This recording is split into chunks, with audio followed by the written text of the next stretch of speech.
పక్క మన బిడ్డలు రాష్ట్రం కోసం మన ప్రాణత్యాగం మనం చేసుకుంటే సినిమా యాక్టర్ అయిన పవన్ కళ్యాణ్ ఆనాటి నుంచి ఈనాటి వరకు మనకు వ్యతిరేకమే. ఇవాళ కూడా ఆయన మాట్లాడుతున్నాడు, తెలంగాణ నాయకుల దిష్టి కళ్ళతోని కోనసీమ పాడైంది అంటున్నాడు. మనం ఎన్నడూ దిష్టి పెట్టలే. కోనసీమ బాగుంది, కోనసీమ ఎట్లుందో అట్లా తెలంగాణ కావాలనుకున్నాం తప్పితే ఏనాడు కూడా తెలంగాణ బిడ్డలకు మనస్సు చిన్నగా ఉండదు, పెద్దగా ఉంటుంది, పెద్దగా ఆలోచిస్తాం. మేము ఇప్పుడు కూడా చెప్తా ఉన్నాం, పవన్ కళ్యాణ్ గారు మా రాష్ట్రం ఏర్పడి 12 సంవత్సరాలు అయింది. ఈ 12 సంవత్సరాల్లో మేము ఎప్పుడు కూడా ఒకటే మాట అన్నాం, జై తెలంగాణ జై ఆంధ్ర అన్నాం. తెలంగాణ ఎంత బాగుందో ఆంధ్ర కూడా బాగుండాలన్నాం.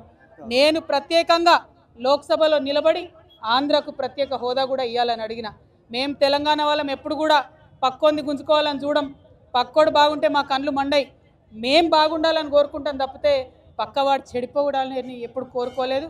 మా ఉద్యమంలో ఒకవేళ మేము అట్లా కోరుకున్నట్టయితే ఉద్యమ స్వరూపం వేరేలాగుండే. మా బిడ్డలు ఆత్మబలిదానాలు చేసుకున్నారు తప్పితే ఒక్క పరాయి రాష్ట్రం వాడి వ్యక్తి మీద కూడా చెయ్యి ఎత్తలేదు మేము ఎప్పుడు కూడా. ఆ విషయాన్ని దయచేసి పవన్ కళ్యాణ్ గారు గుర్తుపెట్టుకోవాలి. ఆనాడంటే మీరు సినిమా యాక్టర్ ఏమన్నా నడిచింది, ఇవాళ మీరు డిప్యూటీ చీఫ్ మినిస్టర్, మీరు ఆంధ్రప్రదేశ్ యొక్క ప్రజలను దేశవ్యాప్తంగా రిప్రజెంట్ చేస్తారు.